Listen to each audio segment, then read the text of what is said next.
This is your captain speaking. We are making our descent into Las Vegas McCarran Airport. On behalf of our crew, we'd like to thank you for flying MMAjunkie Airlines. Now please fasten your seatbelts and put your tray tables in your upright position because the descent is going to be a little bit bumpy. Alright, Junkie Nation, it's time to roll, baby, on MMAjunkie Radio with Gorgeous George and Gold. This is what we doing while we do it, baby. All night long, we rollin'! Yeah!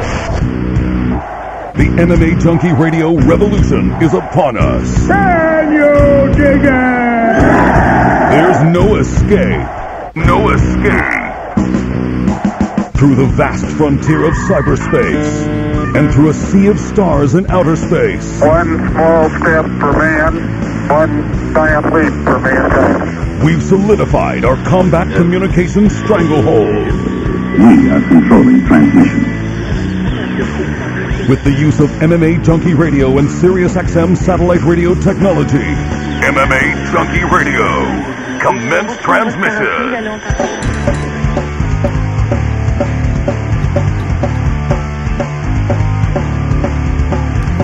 Live from MMAjunkie Radio HQ in the fight capital of the world, Las Vegas, Nevada. Here are your hosts, Gorgeous George and Goes. From the fight capital of the world, inside the beautiful Mandalay Bay Racing Sportsbook, you are listening to the MMAjunkie Radio Show, the only show that matters.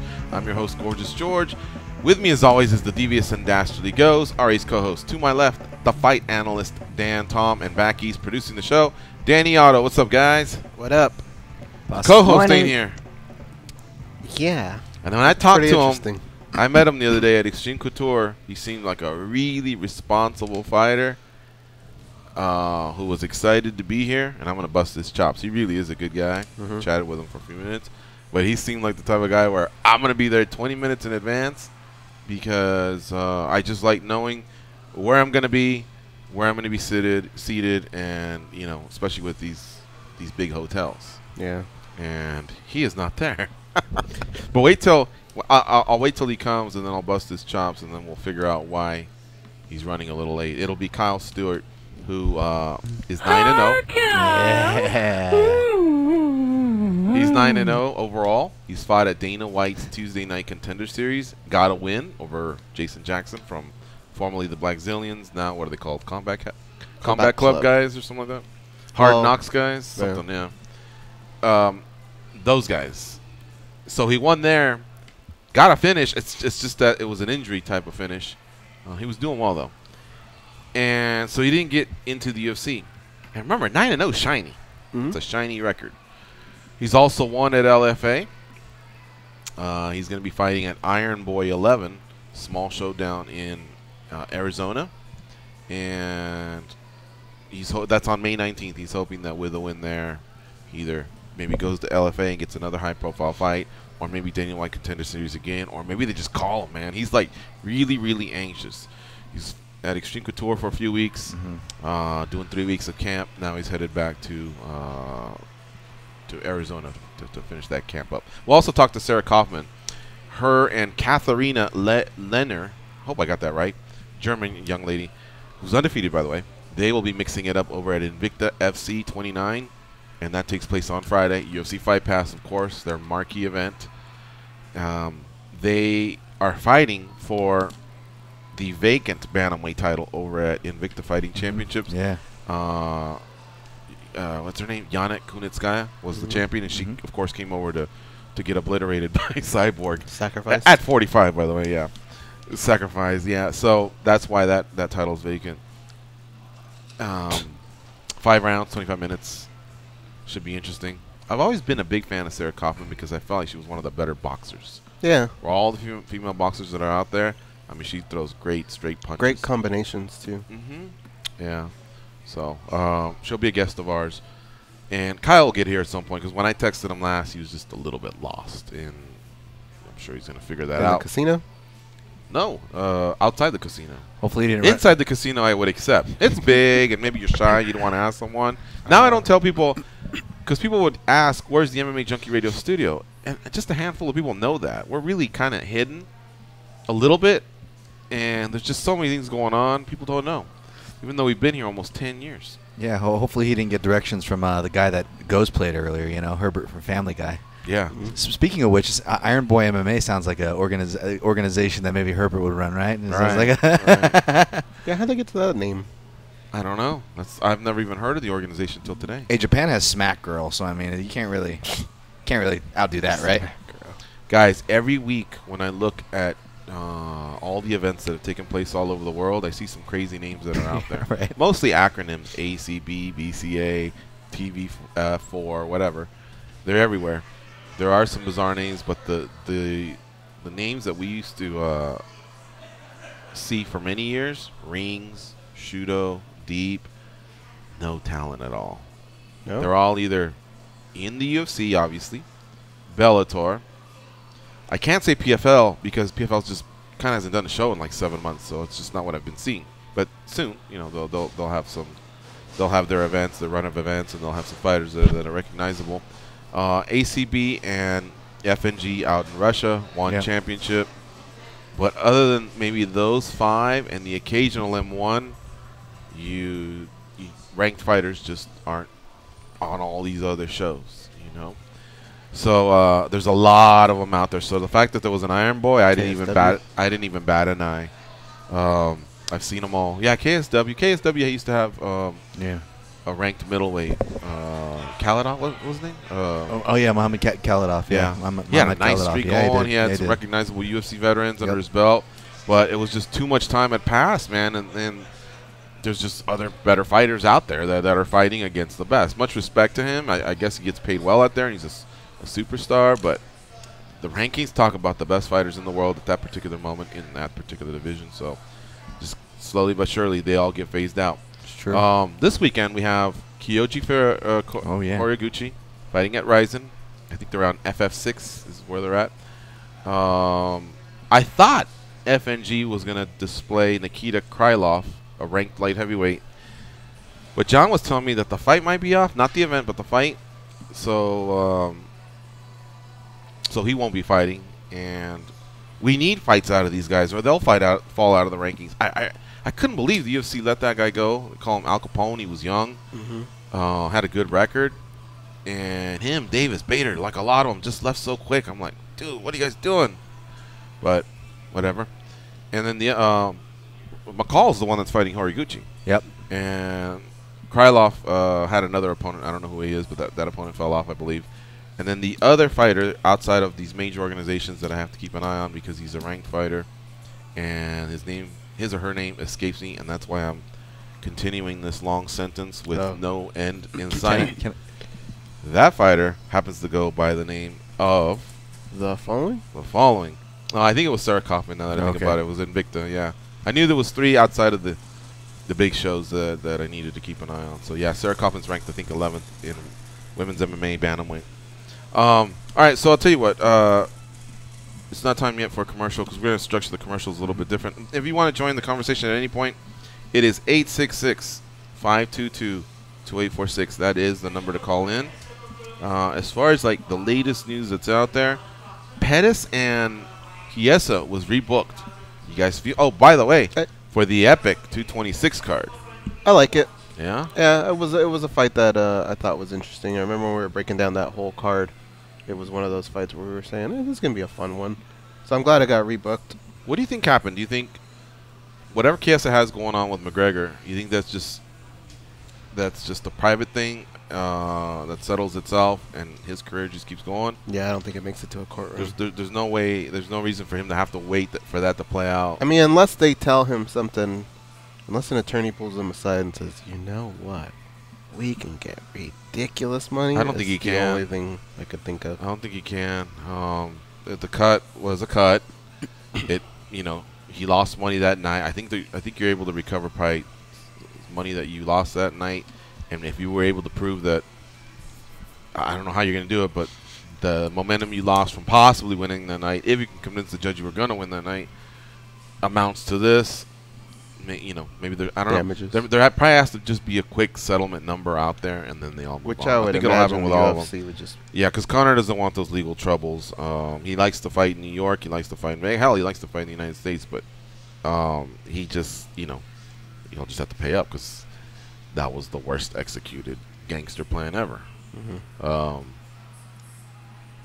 you glad it happened? No. By that I mean, you're right. The easy answer is no. But by that I mean, if we didn't have bad boys and bad girls, would the sport be a little boring though? Like, do these events need to happen? Rampage on a freeway. I don't want I don't want lives lost. All right, but do you just kind of come to expect it that it's just going to happen the same way life happens? All the tragedies that happen worldwide. I don't see him throwing shit through windows, selling more tickets than him just walking up to his opponent and shoving him or something like that. I think it was just too way over the top. Because who was it that was saying the other day that now the UFC's really ramped up security at the hotel? And so I'm glad the UFC's taking at least that serious. We always knew that, people lipping off in the hotel. Was it Justin Willis? I think so, yeah. Yeah, people popping off. We'd hear about it. And we always felt like, well, they're professionals. They'll get to hash it out at some point. But Goes pointed out something interesting. And I don't know if you guys want to go down this rabbit hole or anything. But every time there's a shooting, we always talk about, mental illness is one side and guns, blah, blah, blah. But Goes told me something that stood with me, and I firmly believe it's true. People just snap. Yeah. You know what I mean? This whole, I don't want to go down that hole. So people just snap. So if you're in a hotel, if you're a paid professional and you're a paid professional, but you're both kind of, a little bit in a starvation phase, and, you're moody, maybe not sleeping, you're anxious, you got nerves. Maybe you both have 2 fight losing streaks, or maybe you both have never lost. All I know is no one wants to lose on Saturday, right? And one person just happens to say someone could snap, and these trained cyborgs out there could really, really cause some damage in a hotel room. And their cornermen, you know what I mean? Remember that feeling we had when we were at the Playboy Mansion? Fight. Oh, yeah. When we were at the Playboy Mansion, we had – look. When we were at the Playboy Mansion – when we were at the Playboy Mansion, he actually looked in there. When we were at the Playboy Mansion. He wanted to Mansion, double check to make sure that we're who we are? I think so. What's up, Kyle? Sorry, I know I was going to be late. How are you? I had the snooze button 9:15. I should be able to make it in 45 minutes. Yeah, we'll get to that in just a second. Well, actually, I'll just remind me of the Playboy Mansion, and then we'll tell that. Okay. All right, so I want to welcome to the show MMA fighter Kyle Stewart here, who on Tuesday told me I'll probably get there around 9:15, 9:30 because I like to get the lay of the land and be on time and see what's what. And I was like, okay. So I figured by the time I got here, you would have already been here, and Goes would have told me, oh, man, the guy's been telling jokes. He's great. So I'm just – I feel horrible. I'm sorry. I'm busting 9 o'clock came, and I was like, I can sleep for – it's got to be 20 minutes away. And then I plugged – because exactly I knew what would happen. I plugged into the GPS, and I didn't put Boulevard, and it took me 15 minutes away on the other side of the – Well, we'll get to that in a second. Yeah. Let me go Sorry, guys. This is Brian, but we call him Goes, so just call him Goes. Goes. And that's Dan. Dan, what's up, man? And that's Kyle Stewart, guys. And we're on right now. Can we get back to the ball busting? Yeah, I want to get back to the ball busting. All right, so Kyle, we like to joke on the show. Hopefully you're in a good mood. Yeah. I got my coffee. I got coffee on the way, too. It added 3 minutes to me being late. You texted me the following. 10 years. Do you have the actual address? Because what I plugged into the phone took me nowhere near Mandalay Bay. Yeah. You do realize Mandalay Bay has we have like 62nd, 63rd, and 64th floor. That means the building's way up there. As you were driving, you do have 20/20 vision, right? Probably not. Isn't like the it's strip getting worse. just a good? Isn't like the strip just a good starting point? You don't kind of see it and go, "Oh wow, there's the Mandalay Bay." And if the car is taking you nowhere near it, because it's not a automated car, right? You're the driver. You weren't in a taxi. There wasn't a hood over your head. You weren't being abducted. At no point in time you didn't just go, I better start turning the wheel this way towards the Mandalay Bay. Look, you are 100% right. I can't argue that. Damn it. I drive everywhere in Vegas via what is the address, and I have the steering wheel in one hand and the phone in the other hand staring at it. And still, the freeways around here are ridiculous. Like I went to 10th Planet Jiu-Jitsu downtown last night. When I originally plugged in my address to get home, it was like, oh, it should take 23 minutes to get home. I did so many turnarounds and everything because they closed freeways, and then all of a sudden the GPS was like, get off right here. There's like 4 lanes on the other side, and I'm just like, God damn it. And then I couldn't get off. Martin Luther King, whatever, was closed last night, Oh, wow. which evidently my GPS didn't take that into account. So, What no. part of town do you live in when you're here? Henderson. Oh, Where exactly? I don't know. I could give you the address. well, I'm So just you're glad. the Ron Burgundy of GPS. If it tells you it's going, like you're at Hoover Dam, you're like, I don't know. I think it's Yeah, somewhere. I don't know where anything is here. And honestly, even back home in Arizona, I know like my city and the cities I grew up in. Right. And outside of that, anything like with the outside of my 20-mile radius, I'm like, no idea. All right. Yeah. So here's I was in the Marine Corps for 8 years. Oh, were you really? I never Service. I was really I was a really good machine gunner, but I was really horrible at land nav. So never I told everybody, don't ever have me You were a like gunner yeah, I was a machine gunner, yeah. on the. That's where- on the choppers. No, I was a machine gunner. I was an infantry machine gunner. Okay. So I was mounted sometimes, and I was on foot as well. Yeah, that's where the nickname "Guns Up" comes from. A lot of people don't get it. They think it's like some sort of like gangster. I'm like, no, I it's, thought it was, I was a machine gunner in the Marine Corps. That's where it comes from. I thought it was Leroy Jenkins. What's that? Leroy Jenkins, the YouTube video. He says, "All right, guns up. Let's do." You guys never seen that video? Nobody knows what I'm talking about. You know what I'm talking about, right? Danny? Jenkins, yeah. No, I know it. no, Yeah. but I have a bunch of shirts I was just looking for the other day. This old band from Boston called Guns Up, and they used to put out some really cool merch, and I had a bunch of it, and like they would rip off the Nike sign and have like Guns Up and like some cool merch. And when I saw your nickname, that's immediately what I thought of. But no, that's way better. That's way better. Core gunner. That's No, I think it's funny too because people will always, a lot of people don't get it and they think it's. I'm like, no, like it comes from a better meaning. yeah. I drove to Arizona about 3 years ago, and as I was driving there was a sign that said Tombstone this way, Prescott that way. And I remember from the movie Tombstone with Kurt Russell that a lot of these towns are still preserved. So I pictured you from a small town somewhere in Arizona, and maybe obviously you're not a cowboy and a pistolier, but I just pictured Guns Up is somebody that has a problem in a saloon, and they go, you want to step outside? And then they do the 10 paces, and that's what I thought the Guns Up came from. Or maybe just the guy at a beach that likes to give directions and he's just kind of flexing all the time. Yeah, just some douchebag bro that's always I don't know, flexing. they got hot dogs over there. So that's where the Guns Up comes from, is from your time in the Marines. Yeah. Goes, is Stitch okay when we tell the gunner story? Yeah. Right? First couple times, they were like, oh, man, you're embarrassing me. But I think he laughs it off now, right? Yeah. We went to Afghanistan, and we got to ride in a Black Hawk helicopter. And obviously, we would travel at night, and we were never told when we were leaving or where we were going. So we understood why. You know, the enemy's below. But as we were going, we were with Cutman Stitch Duran, and he elects to take a picture of the gunner because the gunners are, pointing the 50 cal. We have the pilot, the co-pilot, or whatever they're called, and then the two gunners. And Stitch just thinks, wow, this is a cool experience. He takes a picture. He thought he took the flash off, but it was on. And so, this big old flash lights up inside the chopper. And you should have seen the look the gunner gave him. He just turned on like, what are you doing? You know what I mean? So we've always busted his chops about Didn't that. he do it twice? He may have done it twice. I thought he turned it off and then took another picture and did it again. Yeah. How stupid do you think he felt the second time? He was like, I thought I got it, He was like, oh, man, he felt terrible. So when we would tell the story, like, oh, we felt so embarrassed. But we're years removed, and now he kind of laughs it off. Nobody got hurt or anything. But the look that guy gave him was something else. Kyle's going to be fighting on May 19th at Iron Boy 11 down in Arizona. And so, Kyle, like you and I were talking at Extreme Couture the other day, you won at Dana White Contender Series. Yeah. You've actually won at LFA, but you still haven't been able to take that next step up. And so this is more of a keep busy fight, right? Mm-hmm. Keep adding to the record, put some time in, reward yourself for the work you put in.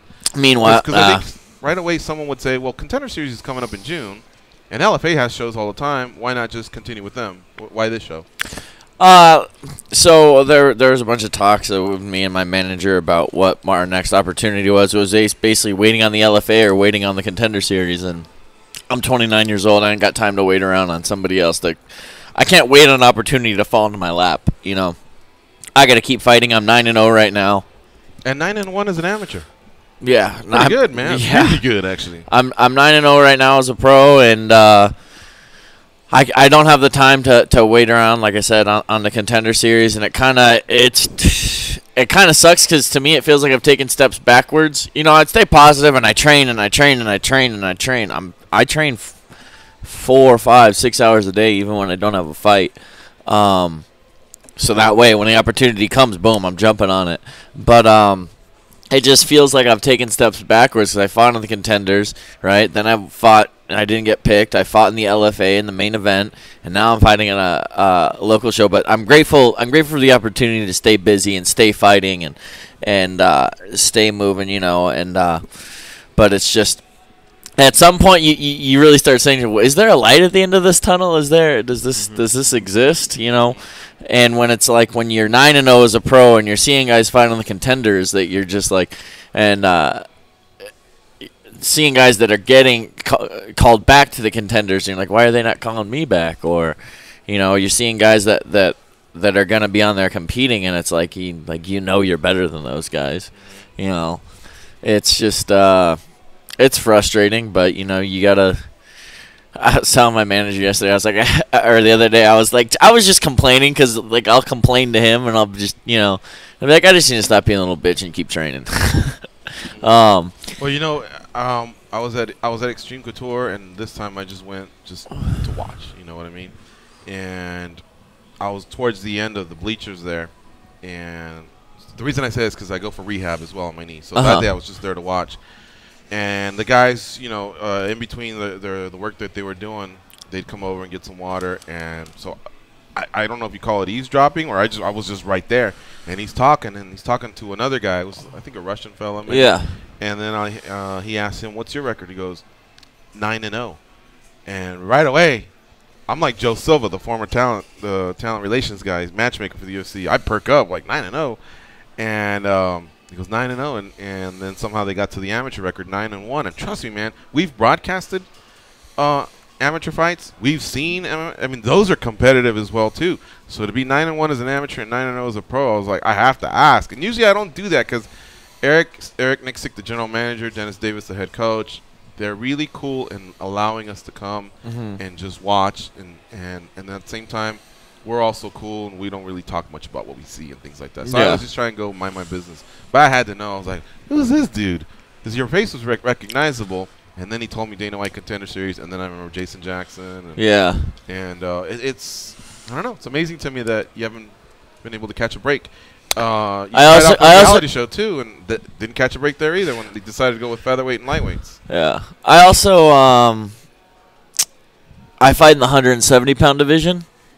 Which is, I mean, pretty stacked. Yeah. And once again, you can't sit around. I get angry, but then I tell myself, you know what? I control my destiny. I don't. At the end of the day, I keep winning. I keep fighting. You know, then I'm gonna get in. But like you see some of the other divisions, like the heavyweight division, or some of the different. The 170 and 155 is the most stacked divisions. You got to go through a murderer's row just to get into the show. You know, and then if you look up and down the 170-pound roster, it's either grizzled vets with 15, 20 UFC fights, or up-and-coming killers with 14-2 records. You know what I'm saying? Whereas you look at some other divisions, and it's like you could have slightly above a 500 record and be in the UFC. And it's just like, well, this is the hand I was dealt. I can't sit around and complain about it. I just got to get back to work, you know? All right. So Kyle will join us here for the show. We got to take a break. You're listening to MMA Junkie Radio on Sirius 67 Rush 93. Stay close, and we'll be right back.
SiriusXM, enable the SiriusXM skill on your Amazon device, and then tell Alexa to set an alarm for your favorite channel, and you'll wake up to the sounds of SiriusXM. With SiriusXM and Alexa, you can get the latest sports news each morning without picking up your phone or turning on the TV. I like that song, Danny. Crank it up for a sec.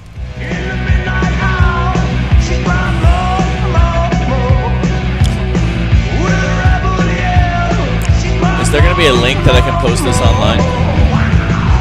Okay. To my Facebook? That's Billy Idol, folks, from the 80s. And, of course, I'm an older cat. I get it. I have gray in my beard. But if you ever get a chance, check him out in concert. He delivers. He's really, really good. He does residencies. And even if you're a young person that's never heard of Billy Idol, get the fucking tickets for your parents. They'll dig it. No, don't say that. God, that makes me feel old. They should be able to enjoy Billy Idol. No, our mom and dad. Haven't you ever seen like movies? It's too old for Billy Idol, but like someone like John Rico, for example. I always think of him. He's about 22 or something. I know his dad probably listened to Billy Idol. Sure. So but Father's I think Day John here, Rico Dad could like it. Maybe, yeah. I think so. I mean, if you've watched movies, good movies, you'd hear some of these songs. Yeah, I've been to a lot of concerts, and some of them are older bands that have just, they're trying to tour again and make some money, and you can tell they're just like, yeah, here's 10 hits, see ya, have a good night. And this guy just like leaves it all out there. So that I admired, man, because you could tell he just gave it your all, and you got your money's worth. All right, so again, we're joined by Kyle Stewart here in studio, 9-0 overall. He's gonna be fighting at Iron Boy 11 versus Chauncey Foxworth. Hope I got that right. Give me a little breakdown of Chauncey Foxworth. What kind of a fighter is he? What do more ground oriented? Chauncey Foxworth, he played college football. He's actually a really talented. He's a really athletic fighter, and that's why it's kind of a, I know it, so it's not really a trap, but it's like a trap fight. He's 8-5, so that's a good record. It's not a great record, but it's a good record. But the thing that's unique about him is 2 of his losses. One was to Jaleel Willis, who just gave me the toughest fight of my life, and the other one was to Sean Brady, who's another top-ranked welterweight on the East Coast. And then he beat a guy who was 8-1, and I forget that kid's name. But so he's fought some really tough dudes. Right. So going you know you have your hands full. You're not going to get caught off guard. Oh yeah, no, yeah. That's the thing is, it's like I know that it's a tough guy, and and like I said, it's a tough guy that's gonna definitely not be an easy fight. But as I said earlier, I gotta stay fighting. It's not. It's very hard to find guys to fight me, and I understand that, and at the same time, the guys that there's a handful of guys that are really high level, and it's like, this could easily be a fight in the UFC. So the top level guys don't want to fight the top level guys on a smaller show, so you're gonna end up getting a guy, like as you said earlier, he's a as I said earlier, it's a bit of a trap fight. But I'm going in, I'm prepared, and I've worked a whole lot on a lot of things, a lot of little things to be ready. Basically, still I say this: in order for him to win, I have to mess up. He's not better than me. He's definitely not better than me. For him to win, I have to mess up big time, and I've worked my ass off on the little things and not messing up the little things, You came out to Extreme Couture for three weeks. Mm-hmm. Was that to get a different look? Do you do that every camp, or no? And I actually had training partners. Yeah, no, I actually hadn't even planned it out to be a part of my camp. I planned it out about 2 months ago. I didn't even have a fight, but I had some money saved up. I have a huge sponsor, Mountain Primal Meat Company, that's done a great job taking care of me. And what's their name? Mountain Primal Meat Company. Mountain Primal Meat Company. Yeah. So shout out to those guys for taking care of me. Here's a bunch of food, or here's a bunch of money, or here's a bunch of both. Bunch of both. Nice. Yeah. Congrats. That's cool to hear on. I don't know if I want to call it the regional scene, but you know what I mean. Like they're freaking awesome. They're freaking a lot of sponsors. It's like, it's always good to have sponsors, but they honestly. They care about me. They care about me, my story as a combat veteran, the light that I bring to the veteran community. That's really where it comes from. And think about it, because you're a full-time fighter, right? Mm-hmm. Yeah. Think about if it allows you to get that third or fourth workout, maybe. You know, that's 100% what it is. I quit my day Right. job. Like, I'm making that kind of money from them consistently, where it allowed me to quit my day job and allowed me to come up here and train. So now it's like and I told him I'm like so grateful for that you've provided me that opportunity to where I can just focus on training instead of having to work a job. Like, literally, I'm sitting on Monday and Tuesday nights as a server, and I'm missing training on Monday and Tuesday night, which is sparring and then mitt work or whatever the next night. And I'm like, I should be in the gym training right now. But instead, I'm waiting on some disgruntled customer to send back the food that they didn't like, whatever, you know. Anyways, so, no, I didn't plan on coming up to Couture's for camp, but I contacted Eric Nixick from Extreme Couture because him and I are buddies. And Fellow redhead. yeah, I contacted him about coming up here because I love coming up here to train. Okay. Man, I love the different looks. I love all the different guys. You know, how many different guys are on my size. I train at Arizona Combat Sports. I got some great training partners and great coaches out there. But I always love getting different looks from different guys. Right. You know, I look at it like this. MMA is all about problem solving, right? And if you haven't seen certain problems, you know, and the game's evolving so much, if you haven't seen certain problems and you're seeing that problem for the first time in a cage, now you have a real problem. You know, nobody should, if somebody's doing something that you've never seen before, you're in deep shit. I'm sorry. You're in deep shit. You know what I'm saying? If somebody's doing fighting in a certain style, you know, you're in big trouble. So I decided to come up here and, you know, and I'm working with Chris Ben, who's a boxing coach. He coaches at a Mayweather's. He's a phenomenal boxing coach. He's been helping me out with that. You go to Mayweather's? No. Okay. I don't go to Mayweather. I mean, I've been there to watch some guys spar, but I work with him. We go to City Boxing. He works with me there. Okay. You know, so I have my boxing coach out in Arizona, Alan Veers, who's done a great job helping me. You know, I've been focused a lot of my boxing lately on the small things. So when I come up here, Chris Ben works with me. I'm going with Casey Halstead over at 10th Planet Jiu-Jitsu, working with all those guys, a bunch of, and like I said, it's all different things. It's like, wow, you know, it's almost like eye-opening to see how many different techniques and styles and approaches there are to the game, and then just go with guys that do it at a really high level, you know. So I love traveling and training. You know, sometimes I go up to Colorado, sometimes I go to Southern California. Arizona Combat Sports in Tempe, that's my home. But I definitely love coming here, especially to Couture's. There's so many great guys there. Will that always be your home? Because let's just say a win here, that puts you in the UFC. Now you got the UFC PI to add to the whole. Oh, 100%. I'll be coming up here more. Here? 100% I'll be coming up here more. There's no doubt about that. But at the end of the day, I started training at Arizona Combat Sports when I was in 2010. You know, and my kickboxing coach there, Jameson White, he's my best friend. He cornered me in my first amateur fight 19 fights ago when I was nobody. You know what I'm saying? Like, that's, you know, and I got friends there that are like family, you know. So at the end of the day, you know, that's where I'm fighting out of.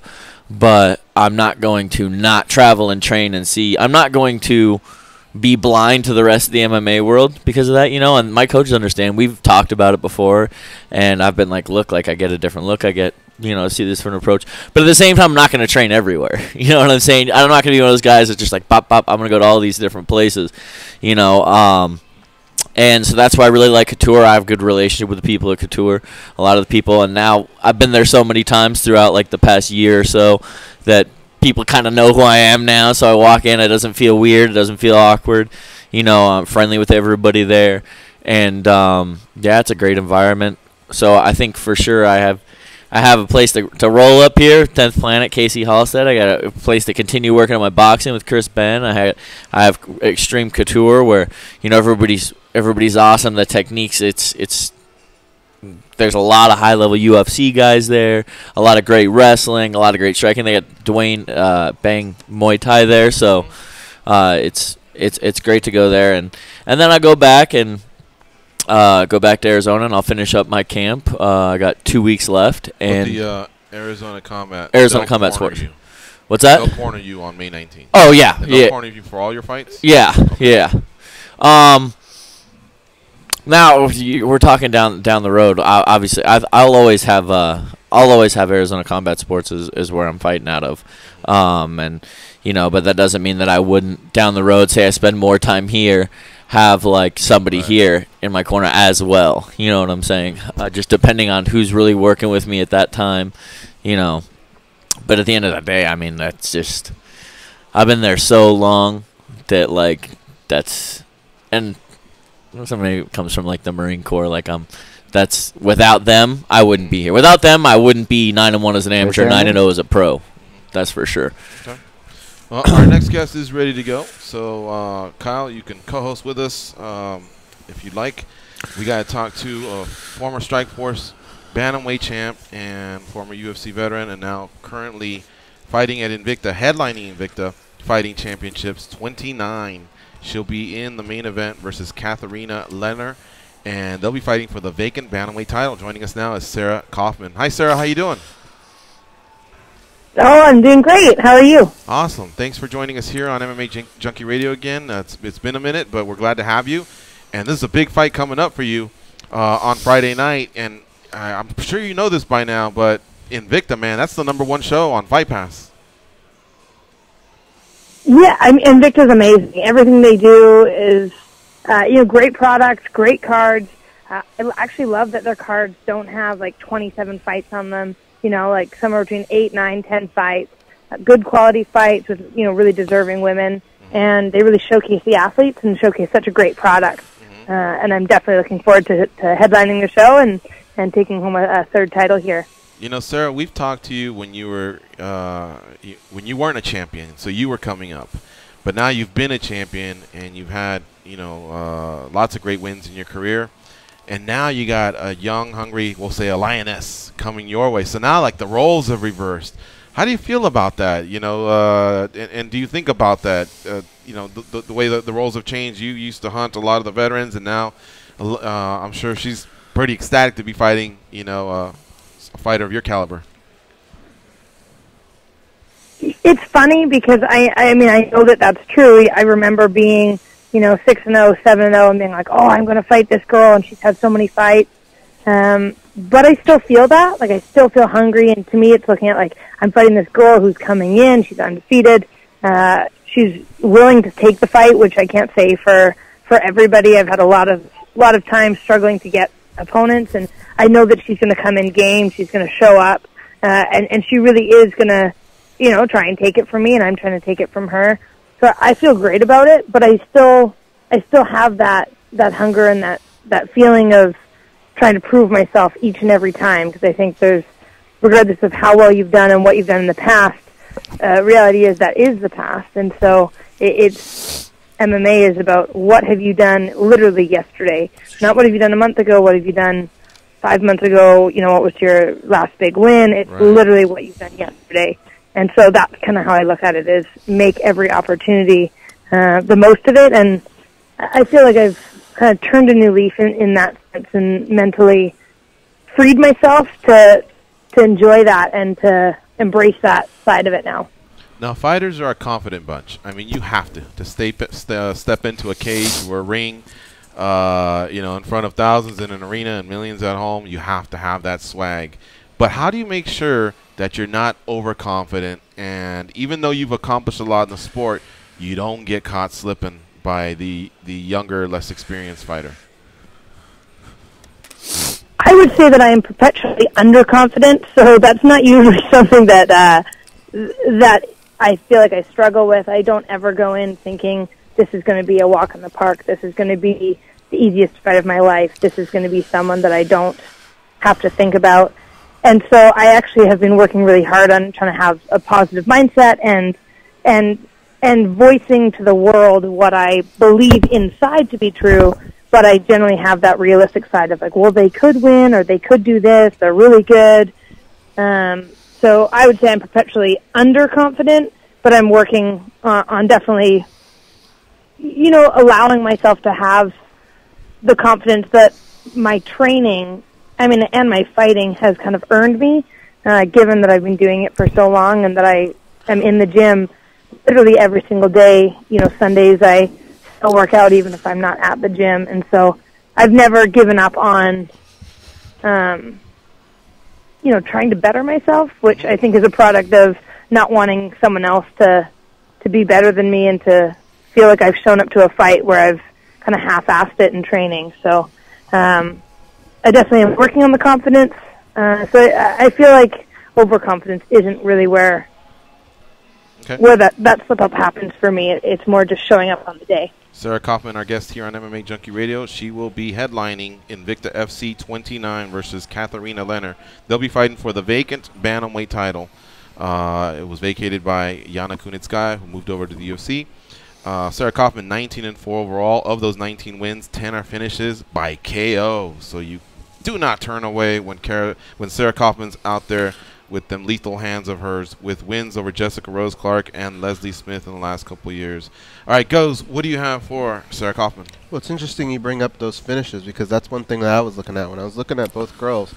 Sarah, I want to get your opinion on this. She's 7-0.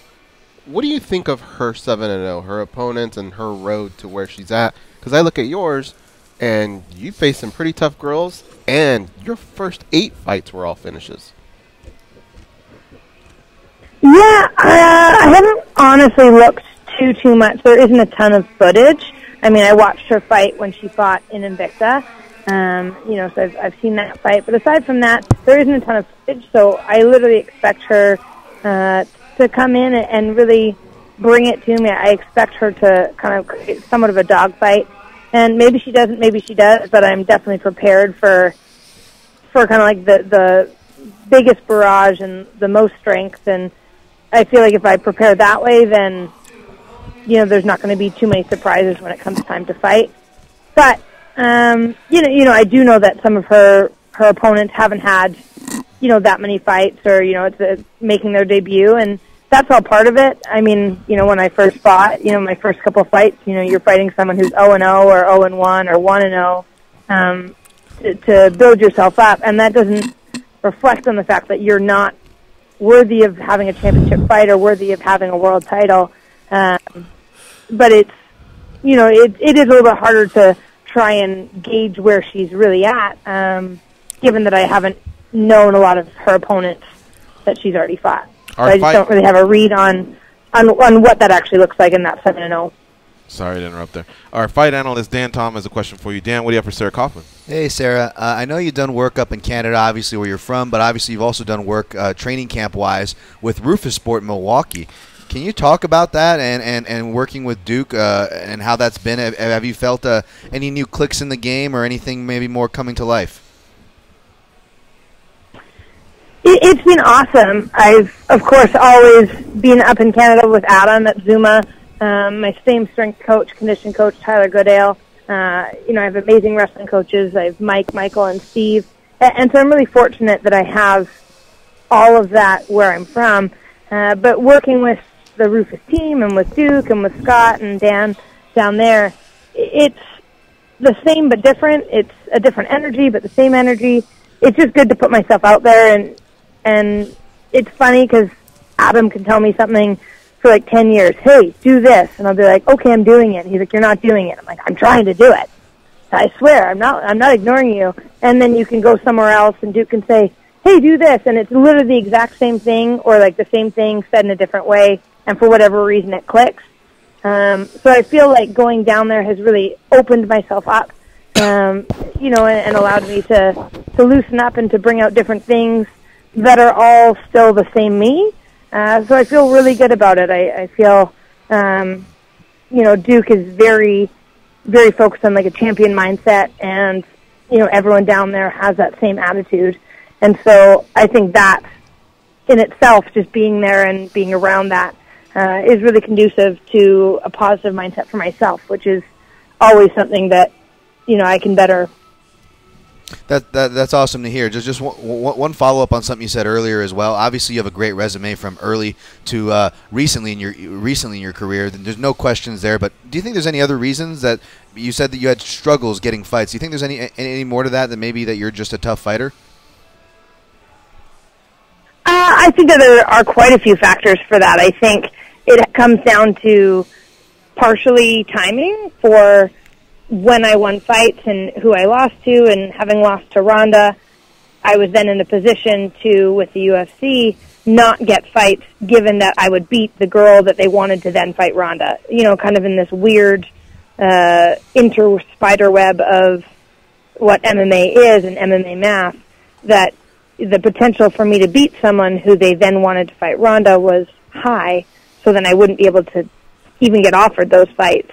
So a lot of the fights that I got offered were either people that I'd already fought or people that maybe they didn't think would be a good matchup for Ronda, or I don't even know what the exact logic was, but I did struggle to get fights, and I would, you know, lobby for fights and no one would take them, and, you know, it was, I think a lot of it comes down to people don't necessarily want to sign up for like a striking fight, if you will. They'd rather sign up for, if I'm going to lose, I'd rather lose to a grappler or get tapped or maybe get out-wrestled, but definitely knowing that you're going to get hit is not always people's first line of, you know, first where they want to step up.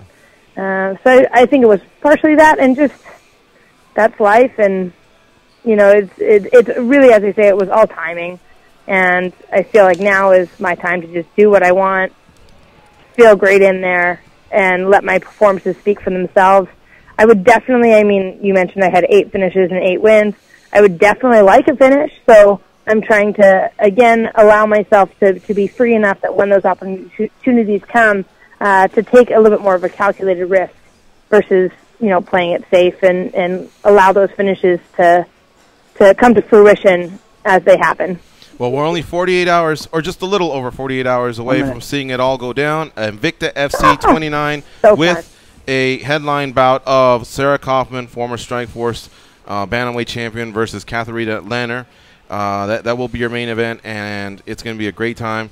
Both fighters really bring it, and I can't wait to see them collide. Sarah Kaufman, our guest here, 19-4 overall. Follow her on Twitter at MMA Sarah, and just know she's got some big wins over her career, man. She always delivers. Alexis Davis, Valerie Letourneau, Misha Tate, Shayna Baszler, Roxanne Modafferi, Liz Carmouche, Leslie Smith, and Jessica Rose Clark. So I'm telling you, I've always been a fan of hers. I can't wait to see you fight. Thanks for the time, Sarah. We really appreciate it. And go out there and break a leg. Yeah, thanks so much. I hope that everyone's able to watch. And definitely just, you know, a huge thanks to my team, my coaches, all my training partners, and then my sponsors for this fight are Under the Gi, Fuel Supplements in Victoria, a lot of local companies, Gilmore Plumbing, and as well as TCF Contracting. I wanted to get the letters right. So it's really fortunate that I'm able to be in the situation that I am. So thanks for having me on, and definitely look forward to talking to you guys after a big win on Friday. All right, Sarah. Take care. We'll see you soon. We'll be right back, folks. Thanks, guys. Bye.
bright lights said it's gonna set my. All right, folks, that was Sarah Kaufman, again fighting at Invicta FC 29 on Friday on the UFC Fight Pass. Check it out.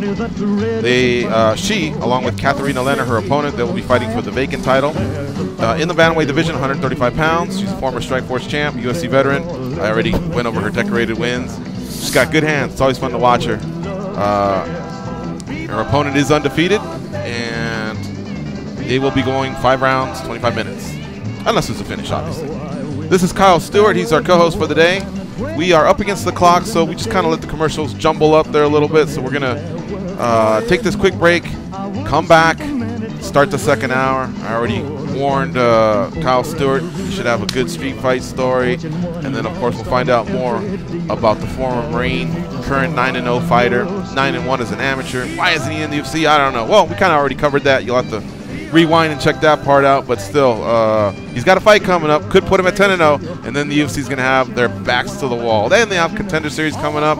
So who knows, man? I don't know what's going to happen, but I'll be rooting for you, Kyle. All right, so stay close, folks. We'll be right back. It's the MMA Junkie Radio Show on Sirius XM Rush 93.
Yeah, it's hard to deal with.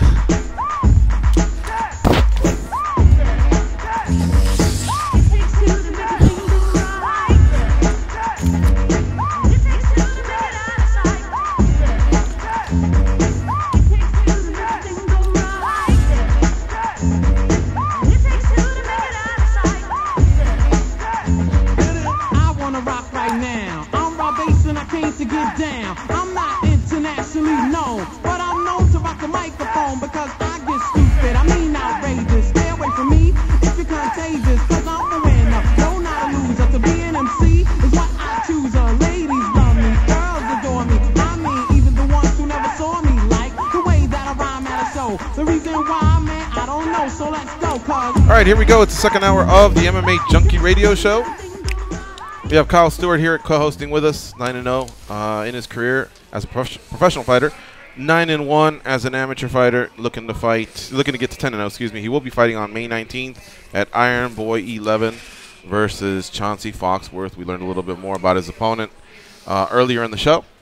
Don't forget, on the SiriusXM app, you can listen to the show commercial free and in HD quality, so it's easy to fast forward, rewind if you missed any part of the show or all of the show.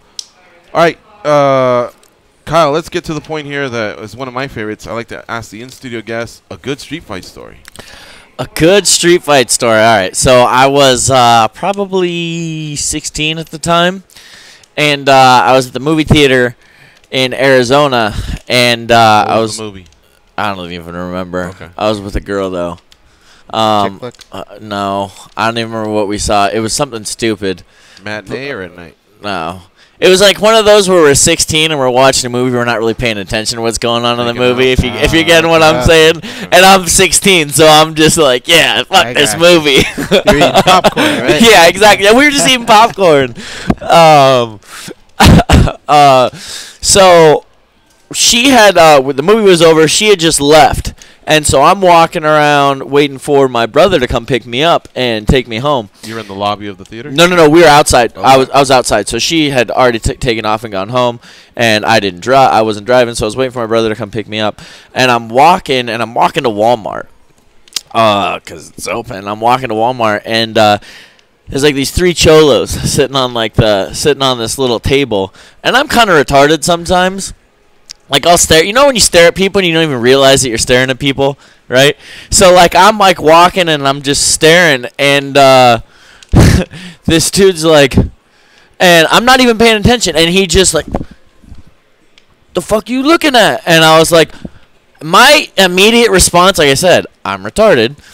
My immediate response wasn't, oh, you know, normally, like, now, I'm sorry, man, sorry. In my head, I'm like, I'll fucking wreck you. What are you going to do about it? You know? But back then, I was like, my immediate response. You had the karate skills. Yes. Okay. But I still had. telling us that during the commercial. Yeah. So we know you're an MMA fighter, but at 16, you had your background. Yeah, I started doing karate when I was 4 or 5 years old. Okay. You know? So he just kind of flinched up on you. No, he was like 20 feet away, and my immediate response as he was sitting down, and he was like, "What are you looking at?" was to say "fuck off," like. So I was like, "Fuck off," and then I was like, "Ooh, I probably shouldn't have said that." There's three of them. One of me, I'm not too good at math, but they're cholos. I'm getting jumped, and so he comes up to me. And he's like, you got a staring problem? And then I immediately like, hey, you know, I got a rule of 3. If you touch me twice, I'm not giving you like a third time. You know, like from there, like we're fighting, because I'm not getting blindsided. I'm not getting, you know. So he pushes me, and I'm like, hey, I'm not trying to fight you, man. I'm sorry. Right there? Yeah, okay. There's one right here, him right here in front of me. He pushes me a second time. And from there, I was just like, well, best of luck. So I throw a punch, and I had done karate, but I didn't really know how to sit on punches, you know. I'd been in a couple of fights before, but so I punched this kid, and immediately I was playing football, so I knew how to tackle, but didn't think it through. So I punch him, tackle him, I'm on top of him. And not like in his guard. I didn't know anything about jiu-jitsu. But I hit him 3 or 4 times. And then immediately remember, oh, wait. He's got, like, friends with him. And so I'm like, I'm about to get jumped. And I pop up. I swear to God, I look at them. And they're just looking at me. And I take off. Shoot box on you? No, I take off running across the parking lot. And I think they were like dumbfounded. Like, I don't know what happened. Like, how did they not? I mean, I'm glad they didn't. But like, yeah, because if they weren't gonna step up, they might as well just stay 20 yards away. They were like literally like 5 feet on either side of me. And then so I tackled this dude, hit him 3 or 4 times, got up, kind of looked at them, realized what happened, and then took off and ran. And then so I go over to there's an In-N-Out burger across the street. By the way, everybody in Arizona probably knows exactly what I'm talking about. I was off of the 60 in Stapley by the AMC there, walking to the Walmart. Oh, there's just an to give In-N-Out everybody. Right there, right? What's that? There's an In-N-Out right there? Yeah, there's. From the one time you went to Arizona way back. And so I'm over calling my brother. I'm like, hey, I just beat up this dude in front of 2 of his friends, and I'm pretty sure they're trying to jump me. And I'm watching like recon guy in a bush from like the other side of the road on the other side of the parking lot, staring at these dudes, and I haven't taken my eyes off of them. Are they following? No, they were like walking around, and they were conglomerating. They were growing. And it was just like more and more of them were like joining each other. And I'm just like, Bryce, I'm pretty sure if you don't come pick me up, I'm getting stabbed. You know what I'm saying? And then so my brother came and picked me up. Nothing happened from there. But I was just like, I'd been in a couple fights before then. I'd been jumped once before. And that's why when I was on top of him, and I had gotten jumped like probably a few months just before that, so I was immediately like flashback to I'm getting beat up again. God damn it. But I got up, ran away, and nothing happened. You never ran into those cholos again? No, I don't even know what they look like. They look like cholos. Wow. I was gonna say I would love to know what the guy who got his butt kicked told the 2 guys. Like, what the fuck? You know, like, Yeah. You know what I mean? Like, just what happened? Like, I don't understand why you guys didn't. They literally didn't do anything. It should have been Christmas for them. Like, we got a guy that was staring at us. He's not backing down. All right, we surround him. He actually took the fight to the ground. So even if the guy on the bottom's like, all right, you know, he's on top, he can wrestle, or he's got to move, or he put me down. You 2 need to step in and start soccer kicking this guy. We get up. That is what had happened. We go to In-N-Out and eat for free. You know what I mean? That's what happened like a few months earlier. A few months earlier, different situation. I knew I was going to get. Yeah, there was a lot more than 3 of them. You were staring? No, I wasn't staring. That we just had beef from before, and I knew I knew it was going down. It was me and like probably 5 to 10 of them. 1 versus 10. Yeah, it was probably like 10. I don't know. So I was walking. They were talking shit. He started kicking my feet from behind me, and I had like 2 more miles to walk. And I was like, I'm not walking 2 miles like this. And so I was like, all right, well, I'm just going to take this ass beating. Second time he kicks my feet, turn around, drop him. Like, that's the first time I'd ever knocked anybody out. Like, you get that home run feeling where it's like, oh, drops, jump on top of him just like I did with the Cholos. Jump on, but see, I learned though. See, right. You know what I say? You either win or you learn. I learned, and I got my ass whooped. So I'm on top of him, hitting him, and then just that ping, black, come up. Jeez. I'm in a huddle getting beat up, and couldn't you just have ran? No, they were on bicycles. Oh, okay. They were on bicycles. See that makes sense. That's how like I would normally expect it to shake out. Yeah. But the first one had me scratching my head like George, where like he said, like wonder what the other 2 guys are doing. Remind me of the scene from Goodfellas. Remember where Ray Liotta goes across the street, just starts pistol whipping the guy in front of his friends, and the other guys are just and he literally gets like 10 shots in him. Like the camera stays on him. Not only did they not step in, but they didn't even chase after him, and he had the slowest getaway, right? Because you had to Google or GS. Well, he had a no. GPS. I had to like, how do I get there? In and out. First off, Siri didn't exist back then. I'm pretty sure I had the little brick phone back then. But no, that's why I was, and it was literally like maybe 3 months in between the 2 different, and I was just like, dude flinched the second time. The dude flinched at me, and they're both there. And I'm like, are we doing this again? What is up with my luck?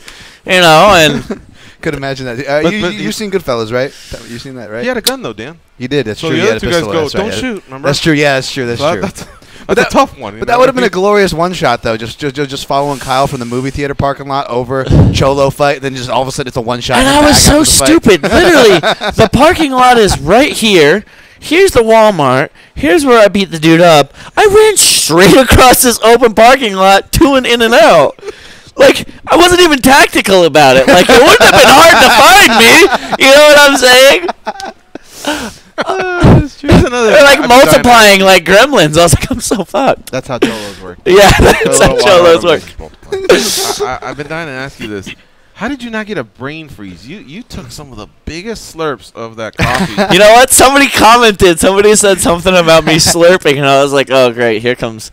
There's definitely some. I'm just concerned. Like you don't get those brain freezes when you have too much at one time. No, because the caffeine. I'll take in the caffeine with the brain freeze, and I'll just, The caffeine fights out the brain freeze? No, it's just I don't care because I'm getting caffeine. I live on caffeine. Did you get a brain freeze though? No, That was delicious. I usually don't even drink foo-foo coffee. You drank that at times faster than Samuel L. Jackson's drinking that Sprite on Pulp Fiction. Yeah. After he had that Hula Burger. What was it called? Kahuna Burger. Kahuna Burger. Oh, yeah. Yeah, I mean, you were like, I mean, just slurping it down. I didn't say it exactly. Now you're putting some innuendo in there. You're just slurping it down like, It's like a magic. You just made that whole thing disappear. That's okay. It's okay. Is he putting that in my head now? All right. Hey, guys, comment on this. Joanna Jędrzejczyk, she wants to fight, or she's going to fight, Tecia Torres at UFC on Fox 30 in Calgary in July. This is happening at strawweight. I guess I can appreciate her. Same weight class? Okay, I don't know what weight class. I guess I can appreciate her wanting to just get back on the horse and let's do this. You know what I mean? But don't you think this is the right time to try flyweight? Yeah. On her behalf, it makes sense. And on the UFC, why take away another contender? Almost like what Sarah was saying. Yeah. Let her do her thing. It didn't really make much sense, but I guess she just doesn't want to go up there. I would say yes too, especially because that was my worry going into the second Rose fight was the weight cut, because it wasn't the first time you heard her having trouble making the weight. But I will say from a matchmaking point of view, I think it's a really solid piece of matchmaking. But why though? Because we know Andrade is next, right? Okay. I guess the Esparza Gadelha winner has some clout. Maybe you're right, Dan. Maybe it is good, man. Because I hear what Goz is saying. You want to have someone ready so that after she fights Andrade, you can go, well, now Ticia's waiting in the wings. And if Joanna takes her out, are we back to Rose versus Joanna 3? That's too soon. I got to comment on that. So it's a similar situation, TJ, Cody, right? So this is why I'm like, okay, if you're the champion, or you fight for the title, if you're the champion, you lose your belt, right? A lot of times they go into an immediate rematch, and it's like, I don't know if I would want to do that necessarily if I had just lost my belt. You know what I'm saying? Because you lose twice, nobody wants to see it a third time. Right. You know what I'm saying? And so Cody was clearly finished. It wasn't like a barn burner that went 5 rounds or anything like that. And it's not like Cody had a long reign. That was his first title defense, and he got finished. So I feel like that fighter should get one fight, and in the meantime, reward Jimmy Rivera or Asuncao or Cruz or whoever else, because that's how you keep the division fresh. But right now, if you think about it, when that fight happens at Staples Center in August, if you go back to November, that's the only fight that's been talked about in a division for a whole year. Sorry, go ahead. Okay, so I was actually at the fight in New York when Joanna fought Rose the second time. I don't know. I just need to throw that in there. But what I was saying is, especially after the first way that Rose had won in the first fight, you got beat up bad. She lost bad to Rose the first time. You're right. And so, to me, in my head, I would figure okay, there's some things you need to work on. Continue to work on those. Fight somebody else. Then at the same time, people. Oh, I want my title back. I don't know, but then when you lose twice to the same person, nobody wants to see that dance a third time. You got knocked out the first time, the second time you lost, and it's ugly. So Cody Garbrandt's kind of, I guess, in that same situation fighting TJ. TJ beats him a second time, he puts that baby to rest. And imagine if TJ beats him a second time, he'll probably never have to fight him again in his career. And what if Cody wins, and let's say it is a barn burner? People are going to be clamoring for part 3. And again, what about the rest? That's the other side of that coin, though. That's the other side of that coin. There has to be some sort of a break. Yes. I agree. And I know that people will go, no, strike with the iron tight. I get that, man. When Chael went 4 rounds with Anderson Silva, knocked him down a few times, ground and pound, was on his way to the biggest upset ever, and then got back and got submitted. That was a barn burner. They didn't immediately do that one. He fought like 3 or 4 times after that. He had to fight Bisping and Stan, but there was a nice build-up. So when they did fight, the numbers, everything went back up. And I think Anderson also had. So that was the best Chael Sonnen there ever was. The dice. It's not always strike while the iron's hot. Let it build and talk to the two fighters and go, hey, you feel like you're number 1, you're number 2, right? Well, then go out there and prove it and make this thing even bigger. Yeah. Remember when Chael Sonnen was like, Anderson Silva, you absolutely suck? Yeah. That's probably one of the best. Post-fight. You know, it was good. Yeah. That's up there with, I don't know, maybe Nate Diaz. I'm not surprised, motherfuckers. So maybe that was better. Yeah. It was good, but it was so simple. Everybody was waiting for him to say something, and he was just like, you suck. And everyone's like, yeah, we want to see it. They were, but I guess I'm really a fan, a connoisseur of trash talk, and I think Chael's obviously one of the best. But that's all he said, and it worked. And I'm like, wow, that's all it takes. I mean, fuck, others could say that. You know what I mean? Sean Sherk, because it makes 0 sense. You're telling a guy that just beat you, and is probably the greatest of all time, that he sucks. You know, and he's sitting in the first row going, fuck, are you sure about that? Like, we fought. Look at my record, you know? But it worked. And then the other day in Chicago, he goes, the only thing worse than being here in Chicago. So he went pro wrestling, pro wrestling. You know, and he bagged on the city of Chicago the whole time. Fedor's just looking around and waving. He was talking to Coker. And then he played him, though, I thought. He kind of turns around and then just looks at him kind of like, kind of like a smile. And all that Chael said just kind of like went nowhere, you know? I'm like, oh, so. Best. And Chael, I think, should have anticipated that. I bet you he'll see that, because I know he likes to get it right and he'll adjust. But, you know, he's just going against someone that could care less about all that stuff. I think he flipped it on him, though, because he turned around and he shook his hand. He shook his hand, kind of like, yeah. You can't be a gangster and then turn around and shake someone's hand. But Chael is 100%. He's 100% like WWE. But at the same time, he is a professional. Right. You know what I'm saying? Yeah. So, and I think over the years, people start to see that more. He's right, though. He shouldn't have shook his hand. Yeah, because I think that's what his Achilles heel is he's right. At the end of the day, he is a professional. And he just, at that moment, couldn't run away from that. He should have not shook his hand. He should have not shook his hand, and then that would have. So in that little mini battle, he said what he had to say. Fedor ignored him, then turned around, shook his hand, and then by doing that, he would have given the tide back to Chael, and Chael would have won that little battle, even though he lost the lead momentarily. Usually Chael just steamrolls. All right, here's another one. Best post-fight. Did you guys know that Frank Mir only had a 1-fight deal with Bellator? Really? And so now that he's no longer in that Strikeforce Grand Prix, he says he's going to ACB next, the Russian outfit that he does commentating for. He'll make big money over there. I'm sure there's big money there, but what do you guys think? I mean, to me, I feel like he's UFC caliber or Bellator caliber because, you know. There's some gangsters in ACB. Yeah. There's some gangsters in ACB. Name some. Huh?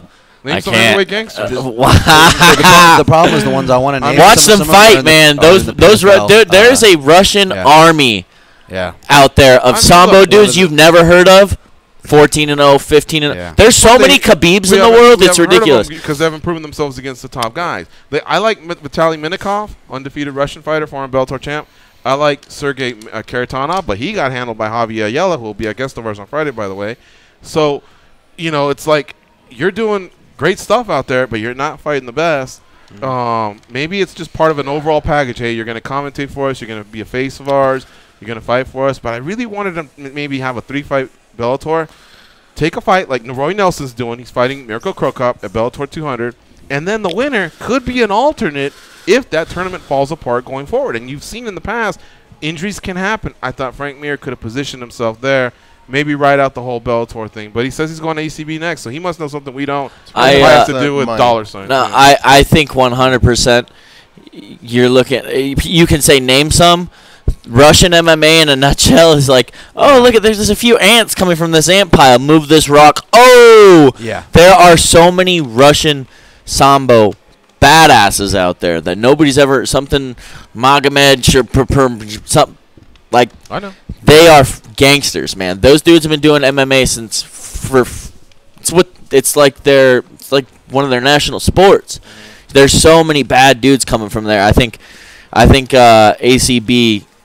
There's going to be some high level dudes nobody's ever heard of that are just going to be like jaw dropping like Because there's so many Khabibs out there, and people just don't even know it. Yeah, I mean, there's two sides to this coin. One, I'm 100% with you on that. In fact, when George was talking about, when you were talking about, I probably wasn't the name you were searching for, but when we were talking about the beginning of the show, upcoming shows, ACB is a show this weekend headlined by a fighter that I would love to talk about if we have time before the show's over. But he's a featherweight. But as far as heavyweights go, there's plenty of them. Dennis Goltsov was one I've had my eye on for a long time. He actually made it over. He's going to be in this PFL tournament coming up. Ruslan Salamgeri was their former UFC heavyweight champion. But the other side of the coin is, I'm with you on that. But I think what George is talking about, where it becomes interesting is it what we want of Frank Mir? Now, you're right. There's that part side of the coin is, hey, there's still things to be done in Bellator, even though he just lost. Maybe he can be in the tournament. Maybe there's excellent fights. But then part of it reminds me of, like, is it going to be a Ben Askren kind of situation, right? Where even though there are badasses over in Russia, you know, they also like Frank Mir. He's their commentator. He's a respected guy. He's got a good relationship. Not that Frank Mir is asking for an easy path. He's a warrior. But I'm just saying, I don't think they're going to throw killers at him. So is that what we want to see? And that becomes tough because it's like Ben Askren. I wanted to see Askren against the top names, right? But Frank Mir, if he wanted to go that route, could we really blame him? I mean, the guy's put in his time. He's achieved titles. Like, what else can he kind of, you know, he also has that pass, too. If the money's outrageous, I get it. Then you just got to do what you got to do. Maybe it'll be an open contract where you can go back and forth. But I really felt like he could. Look, who were the losers of the first round? Rampage lost to Chael. Fedor lost to. No, wait. Fedor lost to Mitrione. That wasn't part of it, though. Yeah. Right. Mitrione beat Roy. So Roy is back against Krokop. And Fedor just beat Mir, so that's himself. Who's the other fight that I'm missing? The first Rampage. So I guess Rampage. Yeah. Maybe he could fight Rampage, because Rampage technically is fighting a heavyweight, and just go, how about you and I? We're a big name. We do something for Bellator here. Bellator wouldn't mind. And then again, it could be used kind of as an alternate along the way. I don't know. That's just kind of what I was thinking. Yeah. Whatever. That'd be good for the organization. organization. ACG, we'll support. We'll obviously say, hey, who you fighting next? Let's see what happens. But yeah. Frank Mir's just so well known in North America. Right. You know, that's kind of what I wanted to see. We were talking about Pettis and Chiesa. Did we finish that out? You guys are okay with the rebooking? I'm okay with it because it means that Chiesa is healthy and or not going to be held up with legal stuff, whatever he decides to pursue. So I'm okay with that. Although I will say, and I'm usually the guy that's like, oh man, don't you know, throw the veteran out there. Not that maybe, I don't know if we're Anthony Pettis, if he's in that crafty veteran phase or not yet. But I do like Pettis for a guy as far as like a name value to push other guys, you know, names up, because there's a bunch of guys I feel like at lightweight, like we were just talking about with Kyle, lightweight and welterweight are just such stacked divisions. It's hard to not just get into these organizations, but then once you're into the organization, it's hard to get your ranking. It's hard to get your name out there, and all these guys are kind of fighting each other or protecting their spots. Yeah, so you see a lot of guys, they either go in and they run the division, they run through it, or they go in and they get run over. That's literally true. You're either in and you're going to become a superstar, like Darren Till. You're either in, you dominate, or like, yo, you don't belong here, man. Speaking of UFC 226, you want to see how this bad boy's stacking up? Don't tease me. Stipe Miocic versus Daniel Cormier for the heavyweight title. So champion versus champion. Woo. Max Holloway defends against Brian Ortega. Yeah. Derek Lewis versus Francis Ngannou. And as I'm saying these names, I want you guys to tell me what your main card would be so far. Right? Over under, how many of them fall out? No, don't jinx Khalil Roundtree versus Gokhan Saki. Paulo Costa, formerly known as Paulo Borrachinha. Now he's going by Paulo Costa versus Uriah Hall. Rafael Assunção versus Rob Font. Yancy Medeiros against Mike Perry. And Michael Chiesa against Anthony Pettis. I already got it. Mike Perry versus Yancy Medeiros. Usually the lightweight division is the division to kick off the cards, but that is an action fight that fits there's only one weight division up, another action amazing division, which is welterweight. You got your swing bout. Wait. So that's the opening. That's your opener. Yep. You sure you don't want it on Fox to sell those possible last-minute pay-per-views? Negative. There's probably another fight for that there, but then I gotta imagine. So that's your opening bout. You wouldn't put Khalil. I don't think they call it the swing bout anymore, but that's perfect for a Khalil Roundtree versus Saki. You usually have those kind of attraction bouts, right? And then you go, and then of course you go the heavyweight bout, which is a co-main or headliner in its own on any other card, even on a pay-per-view. You gotta have that. Yep, boom. I kind of like the idea of Medeiros and Perry being that fight that sells you on it. I agree. But I feel like I agree. That's violence. Yeah, Those two are going to Fox bring it. They're going to want their big fight, and I think you can make 100% somebody gets knocked out that opens fight. up the Khalil. Yeah, Khalil, and Yeah, that's going to be a war. I think that's going to be fast. It's going to be quick. Who, Khalil and Saki? Then Yeah, followed up makes with sense. Pettis and Chiesa, and then the top 3 here. I could see that, but they're gonna, you know what they're gonna do? They're gonna put a female fight on that main card. Then, if that's the case, that's gonna be the last fight to kind of balance out the heavyweights and the big hitters. You know what I'm saying? How about you, Kyle? What's your main card? Do you remember? Let me see this. So we got the 2 title fights. We know that, and it's hard to argue that Ngannou and Lewis won't be on the main card. So now we're figuring out what are the other 2 bouts: Roundtree versus Saki, Costa versus Hall, Assunção versus. I put Hall. Roundtree and Saki or Yancy Medeiros and Mike Perry as the on Fox card. Yeah.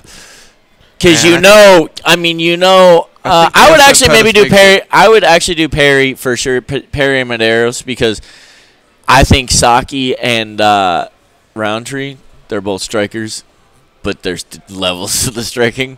Yeah. And I think you're going to get a war for sure with Medeiros and Mike Perry for sure. Yeah. So why not put that on? Sell the pay-per-view. That makes sense. I think there's just no way a former champion like that won't be on the main card. I think Pettis and Chiesa start things And they off. kind of owe Chiesa something. And That's true, Medeiros yeah, and lightweights, Perry yeah. sell on Fox. Hello. See that? Hi. Nate Diaz is in talks with UFC for August return. As I read that, when do you start checking out? All right, and by that I mean some people look at it and they go Nate Diaz and talk, yeah, and they close the laptop or turn off the phone. How we're getting close to 2 years with no Nate Diaz. Are you still in the Nate Diaz business? Like Conor McGregor made Nate Diaz superstar. Nate Diaz, right? Nate Diaz was a star. He was a stud.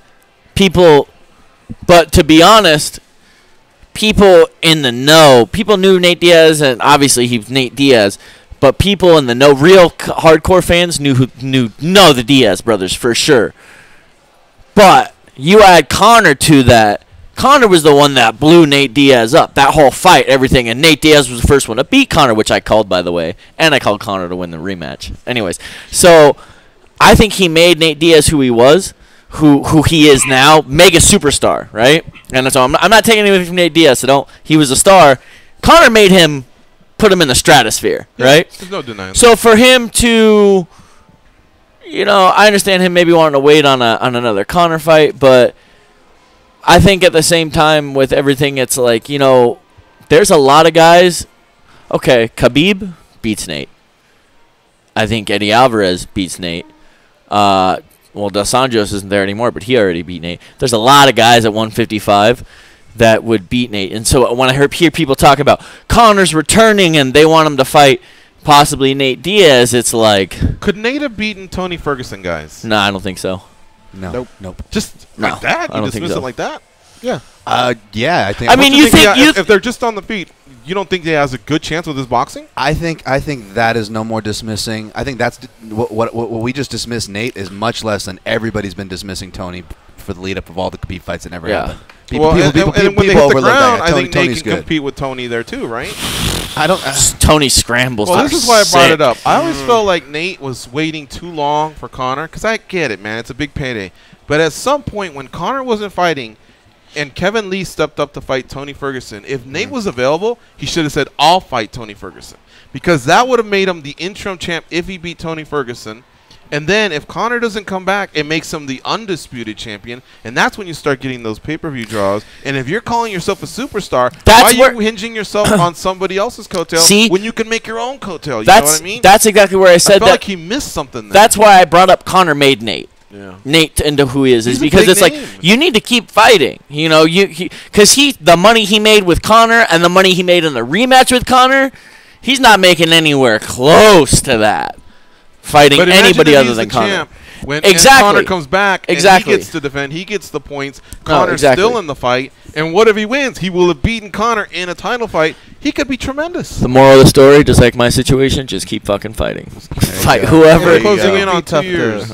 To pick him. I mean, think about how many times. When have you ever? But I don't think he's out of it. But here's the thing: even if you feel like their strengths are similar, or how many times have you seen a Nate Diaz fight and said, "I don't know that he showed up 100%," not just injury-free, but just wanting to be there. And when have you ever said that about Tony? Well, Ferguson? look, if you rewind the two Conor fights, the second one, I heard he was injured. Not to make excuses, I heard he was injured, but I also feel like he felt, I beat this guy on 10-day notice. I'll beat him again. I'm bigger than him, and I already took him out. And I just don't think he prepared as well. The one that he beat Conor, you could just tell he really was partying in Cabo. He came in, but he beat Conor. But the one before he's that was partying in Michael Johnson, Cabo, but he's also a triathlete. Yeah, he was shredded against Michael Johnson. Shredded. I thought if he came in like that against Tony, he had a chance, man. He had a chance. I know Tony's 13-1, and he's legit, and he's beating everyone but Michael Johnson.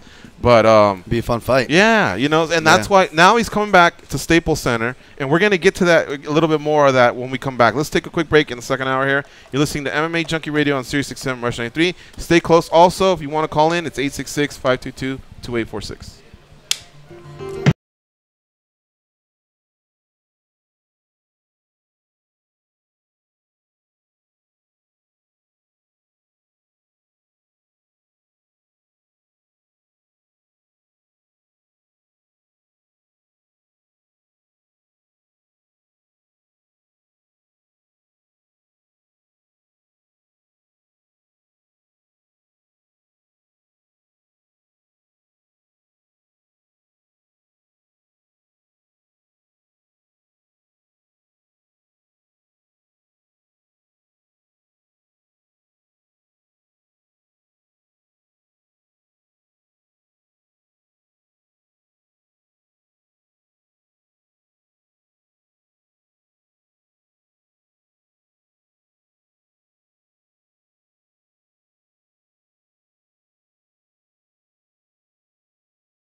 Yeah, you.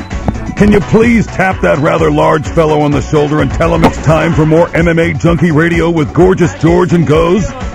Thank you. All right, that song comes in as a request from Alex Olk, sorry. Olk. He said, man, I got to hear some Dead or Alive. Pump that up.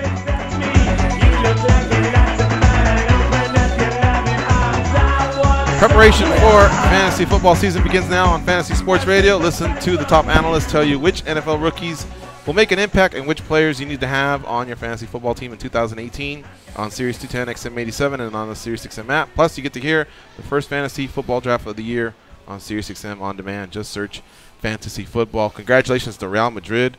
Yet again, they're in the Champions League final, and they'll know who their opponent is this afternoon. Their opponent's already set. When Liverpool travels to Roma. You never know, Goes. Roma came back and won 3-0, I think, against Barcelona. Didn't they lose 4-0 or something?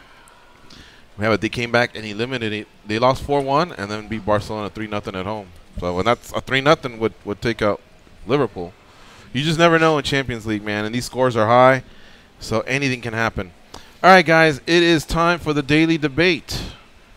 So sticking kind of what we were talking about earlier, I mentioned Nate Diaz is looking to possibly return in August, early August, at that pay-per-view in Los Angeles. It would be UFC 227. We don't know the opponent. It's just a rumor. But let's talk about that. Here's the question.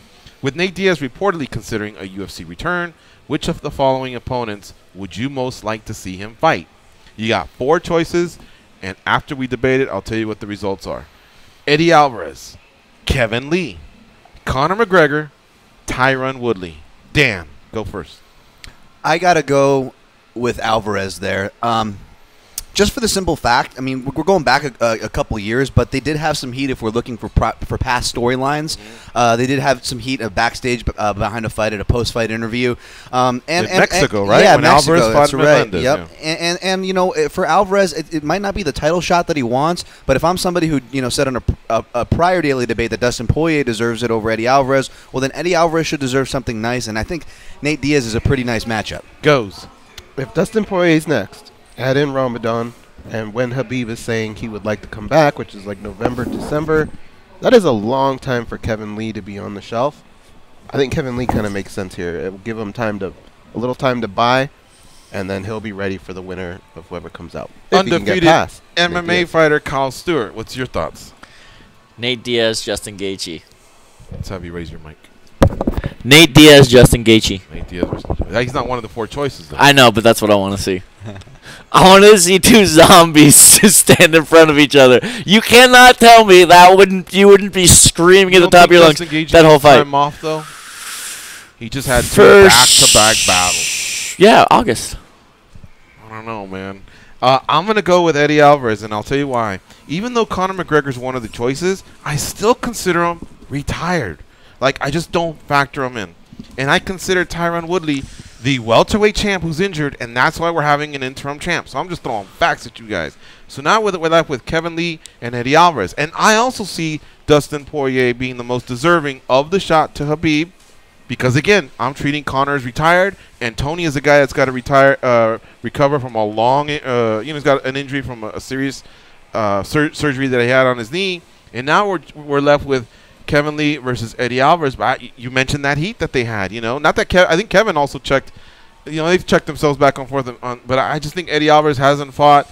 Kevin just did. I think Kevin had a statement win, and I think he can ride that statement win until he gets the right booking when some of this sorts this out. So that's why I went with Eddie Alvarez. By the way, 2,484 votes came in, and it looks like they agree with us, Dan. Eddie Alvarez, 31%. Goes. You said Kevin Lee. He was 27%, tied with Conor McGregor. Tyron Woodley came in at 15%, surprisingly. I just don't see why that would be made. I know Tyron Woodley would like that because that's probably his biggest payout. Oh, my God. That's ridiculous. Yeah. And there you have it. So there's today's daily debate brought to you by the MMA Junkie Radio team and MMA fighter Kyle Stewart. All right, let's take this call from Showtime in Tennessee. What's up, Showtime? It's yo time. Hey, what's going on, fellas? What's up? Not much. Hey, man. how's it How going? about Not too much. Hey, Kyle, keep grinding, man. You doing some good things, man. Keep grinding. You'll make it to the big show, man. Thank gotta you. grind, be patient, man, and stay steady. And you're working with some good people, man. You'll get there. Don't worry about it. Thanks, man. I appreciate it. I really, really do appreciate that. People tell me that all the time, and it's really just a big thing that keeps me going, man. I train. A lot of times, like I said earlier, it's hard to see the light at the end of the tunnel, but when people when people get behind you and support you, it makes the world of the difference. It's why you get up at 4 o'clock in the morning to go run 4 miles, and it's why you train 4 times a day. But I appreciate it, man. Thank you. Oh yeah, man. You gotta stay ready, man. I'm 44 years old. I can remember coming out of college, and when I worked out for the NFL scouts, I pulled my hamstring at the attachment, which I almost snapped it off the bone. And I finally got back right and started working out. And to make a long story short, I had a team in Canada that wanted to bring me over there, right then, but I wasn't ready because I had stopped working out. And so I told the guy, I wasn't gonna come because I hadn't been training. And they had somebody hurt, and they needed a DB. They was ready to put me on the plane the next day. But I wasn't gonna go embarrass myself. You know what I'm saying? So, The moral of the story, man, just stay ready. Stay ready. Thank you. I appreciate it. All right. Hey guys, this is my birthday. Yes. George and Happy birthday, Dan. Showtime. Happy birthday. The big 4-4. Man, this time is flying, man. I'm like, shit. I'm just sitting back reflecting my son is 25.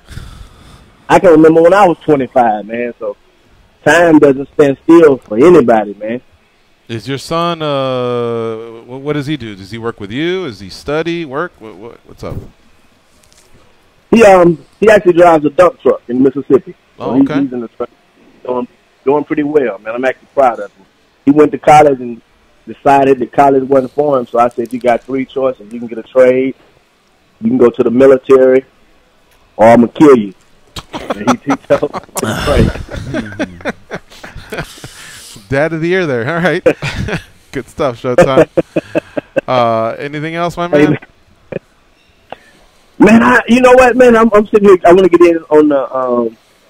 I think Eddie might deserve, as much as I want to say, K. Lee or Gaethje. I think Eddie, man, that'll probably be the fight to make right now. Is to give him, give him too. I mean, he's been out since last December. He's riding that nice win over Gaethje, but nothing else has popped for him this whole spring. You know what I mean? And everything always hinges on kind of what's going on with Conor. And now Khabib's kind of in a position of strength where, if Conor does come back, Khabib's kind of try and dictate a little bit of the terms. Although Dana White did come out and say, when confronted by TMZ, the fight's not going to happen in New York. It's too big. It'll happen in Vegas. How about for the Junkie Gathering? That'd be pretty cool, right? The timing. I don't think they'd wait till the end of the year. I think they'd push it up to October. But anyway, I hope it happens too, Showtime. But we got to go. I hope you have a nice birthday, all right, brother? Okay, guys. All right, take care, bud. Let's go to Hal in Chicago. What's up, Hal? What up, bro? Happy birthday, Showtime. Yep. Hope he makes it to Chicago. Word is he's coming to Chicago, so that'd be awesome. Hey, I got a quick stun gun for Goes. Goes is looking all sweaty. He's probably smelling himself a little bit these days, so I must, knock him off his perch a little bit. Stun gun for Goes last week said probably one of the dumbest things I ever heard on the show. He said, if I was a fighter and you offered me the choice of a win, but you look like Kevin Lee, no, wait. You have the win, but you look like Edson Barbosa, or you take the loss and look like Kevin Lee. And he said, I think he would rather take the loss and look like Kevin Lee. I said at one point, and he took so much damage that I would probably rather take a loss, but come out as healthy as Kevin Lee did, than get that win as Edson Barbosa, but take the damage that he took to his body. I'm so confused by this statement. Is anybody else confused? All right, let me say it real fast, and I'll let Hal get back to his call. So remember Edson Barbosa, the punishment he took with Kevin Lee? Yeah. Goes said it's almost like he would rather be, if he was the participant, he would rather feel like Kevin Lee going forward, but taking the loss. All right, but not the damage. Then Edson Barbosa, let's say somehow he pulled out the win. He had taken so much damage. Yeah, he wins, but you know how they say you leave a little bit of yourself in each fight. So going forward, could you have taken so much damage? I'm looking at it as I'm gonna get an extra $40,000, but I was basically in 3 car accidents versus all right, I take the loss, but I didn't take much damage, and I can just build myself back up. That shouldn't be too hard for Kevin Lee. I was at that point because he was taking so much punishment. Yeah, you could just that's see 2 pummelings in a row by your body's not going to be savage the same. wrestlers. Yeah. All right, and Hal. So continue though. Yeah. Continue the burial of Goes. All right. But because you're not a fighter, but then fighters don't think that way. I'm sorry, I don't mean to be rude. We have a guest with us. Yes. Yeah. Yep. That's why I didn't say in my fighting career. But Goes, isn't this a little contradictory to the times that you've said when people go, a loss is the best thing that ever could have happened to me? You're Fuck like, that. no. I totally disagree with that. No, that's you dumb. should have won or whatever. So Hal maybe kind of leaning on that. I mean, one. I guess if you look at it that way, but I mean, I was honestly, dude, I was looking at a guy that looked like he could die if that kept happening to him. The way he was taking shots like that. If you're gonna put that extreme, then okay, I guess I'd rather take the loss, but normally no. Okay. Yeah, fighters always want to win, you know? I always go for the win. Anyway, looks like we're out of time. I'll just catch you guys tomorrow. Okay, see you, Hal. Let's do one more here. We have Kevin in Canada. What's up, Kevin? How you doing? How's it going, gentlemen? It's Pooh Man calling back. What's up, Pooh Man? Nothing much. Hey, you know what? I was doing some catch-up. I listened to the Art Davey, and I listened to one other one, and it's been recurrent in the last little bit. You've been talking about UFC number 3, and I mentioned that was my first UFC, and that's what got me going. But you mentioned in all 3 times Orlando Wheat, and when that Judico laid him out in that crucifix with those monstrous elbows. Remember that? That was Remco Pardo that took him out. There it is. But before that fight, his first fight, remember he knocked that dude out? And he walked away, and he was putting his hands up like, I got this, it's done. And he looked back, and the guy was standing back up, and he ran across the cage and shin kicked him across his jaw. And just laid him out. And that was the craziest thing I ever seen in UFC. And then right after that, he caught those elbows. I was like, oh, this is for me. This is it. And I think it all came from, if you remember growing up, Bloodsport. Right? UFC was like real-life Bloodsport. Remember Van Damme's movie, Bloodsport, where they brought all the styles together? Right, and that's what it is. That's where I came from, a kid messing with that, and then seeing this happen in real life. And I was like, oh my god, I'm in love. All my uncles and stuff are big boxing guys, but this was for me. So I just wanted to touch base on that. I just thought it was funny that kept recurring in the talks lately about UFC 3 and Orlando Wheat. Right. But you guys missed that major Orlando highlight. That was a killer highlight. Yeah, well, that if you'll remember, that was the 16-man event, right? If I'm not mistaken. Or that was yeah. And so all those were on the undercard. So you either had to see a highlight of it. You know what I mean? But yeah, we noted that he got a win.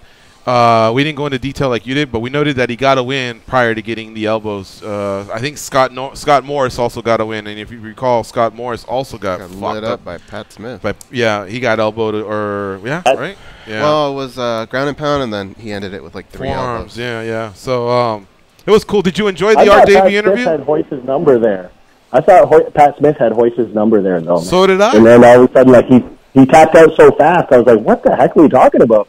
I was like, "Is this a setup?" I was kind of let down there. Did you like Art's appearance on the show?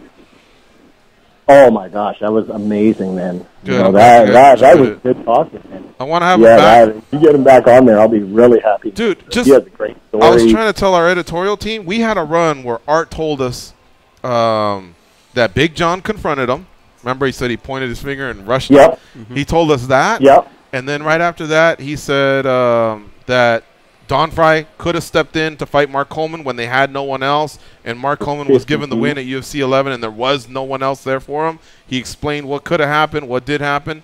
He followed that by saying John McCarthy turned in an application for UFC 2, and Jorge and Gracie says, "What are you doing? Right. Our guy's Hoist, you're part of the team." And then there was like 4 stories back to back there, like, could have just kind of had a little bit of shift in the history of the sport. Oh, we got to move on, Kevin. Thanks very much for calling in, my man. We really appreciate it. All right, take care. All right, we got to take. Do we have to take a break? Yeah, last break. Yep. It's MMA Junkie Radio on Sirius XM Rush 93. Stay close. We'll be right back.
digging it. They pat down TSA agents because they don't know where those people have been.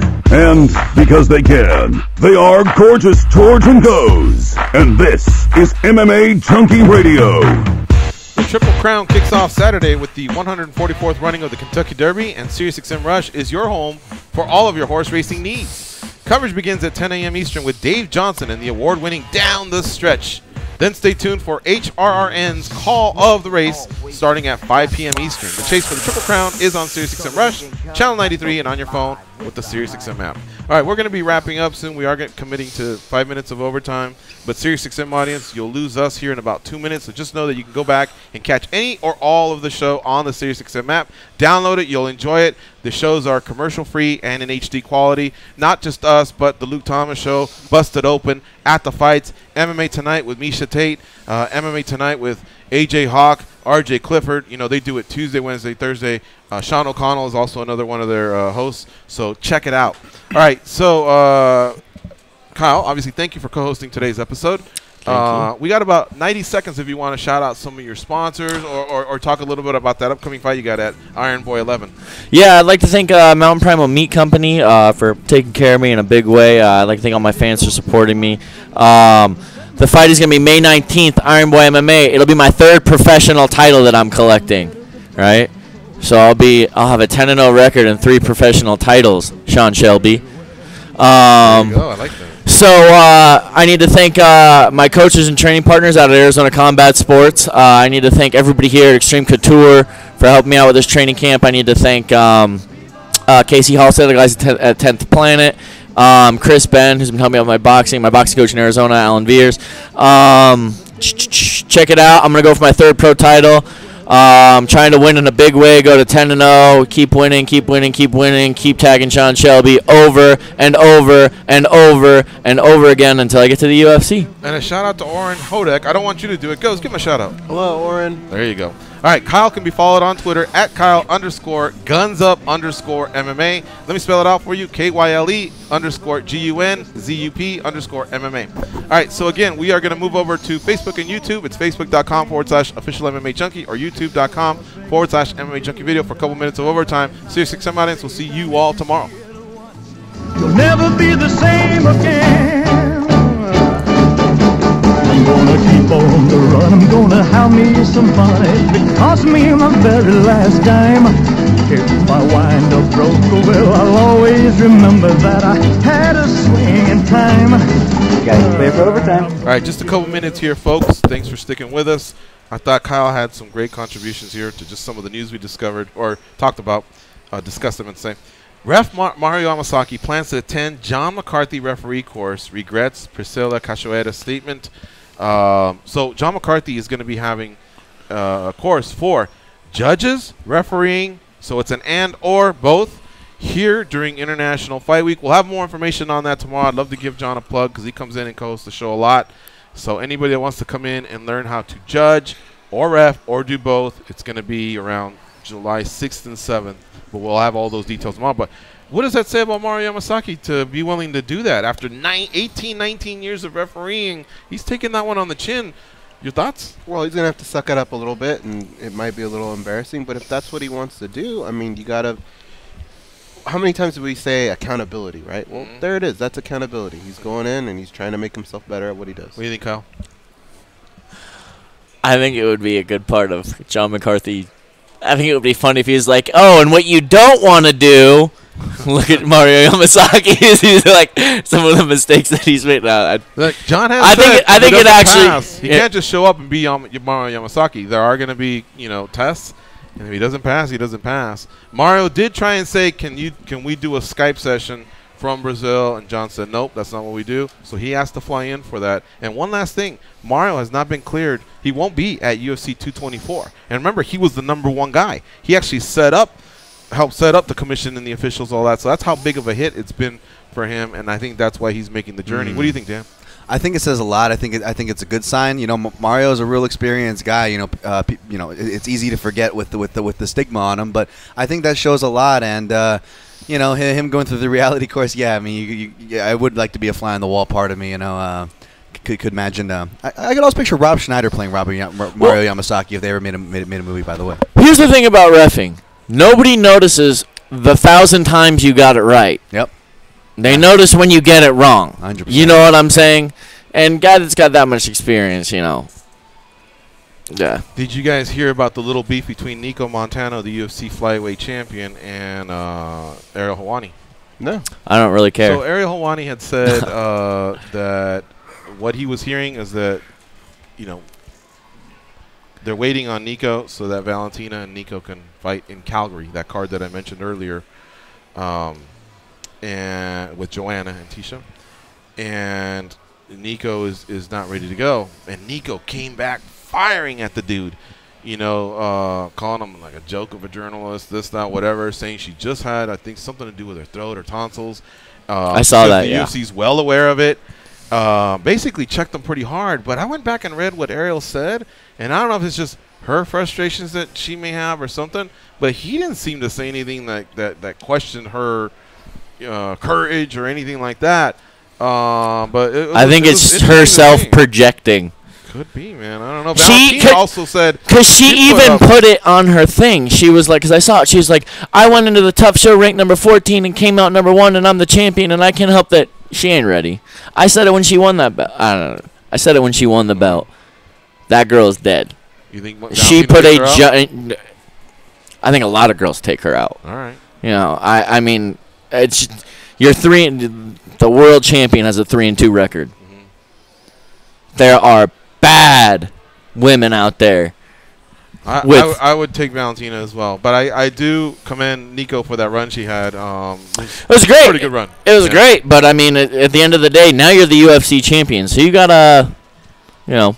And like I said, I don't know the situation, but I did see that beef, and that's why I'm like, Ariel's beefed.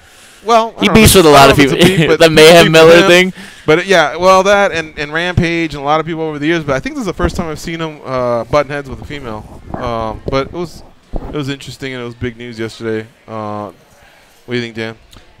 You know, I think projecting is more of a spot-on kind of way to as far as this situation. But in general, I would just chalk it up to just you know, fighters having chips on their shoulder. I understand. I'm not even a fighter, but coming from martial arts all my life, I understand the mentality. A lot of us come from the same places, the same type of backgrounds or similar backgrounds and households, and a lot of that produces some chips on the shoulder. And yeah, I think we all had our turns. I'm sure you guys have your own stories where you probably thought you were being fair as well. And you know, a fighter sees it, they come at you.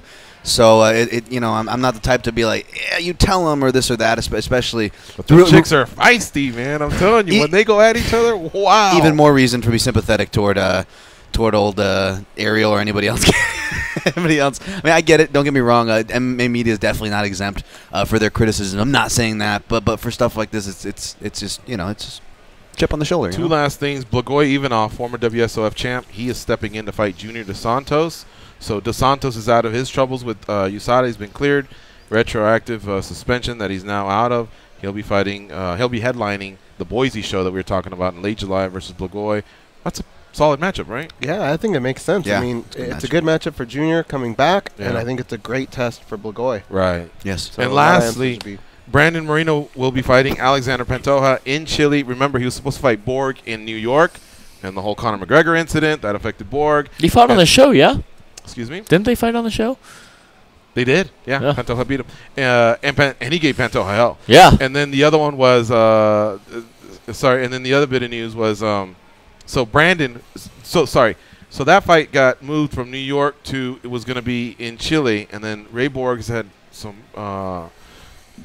his child has been sick. His newborn baby has been sick. And there's been some good news on that front as well. If you want to follow Ray Borg, he gives many updates. They've had some surgeries, but it seems like things are turning better for the baby, although I haven't updated it in the last 12 hours. So, you know, keep his family in your thoughts and prayers. But Alexander Pantoja and Brandon Marino, they will be fighting. So Brandon Marino, you know, that's been a long camp, man. Mm-hmm. Camping that long for New York, which is in early April, and then camping this long for Chile. If that had been suspended, I don't know. That dude would have went nuts. But anyway, that's it. That's kind of our latest news there. Thank you all again for listening. Thanks again, Kyle, man. This was a lot of fun.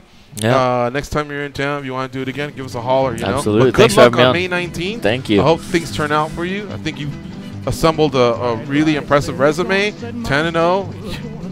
I think it'd be time. So I'm glad you sent that message to Sean Shelby. You always got to keep your name out there. Yeah. Right Thank you. All right, folks. We will see you all tomorrow with another edition of MMA Junkie Radio. For Kyle, Danny Beckis, Dan and Goes, I'm George. Go out there, have a nice day, and be a champion. Devil with love is spare, so Viva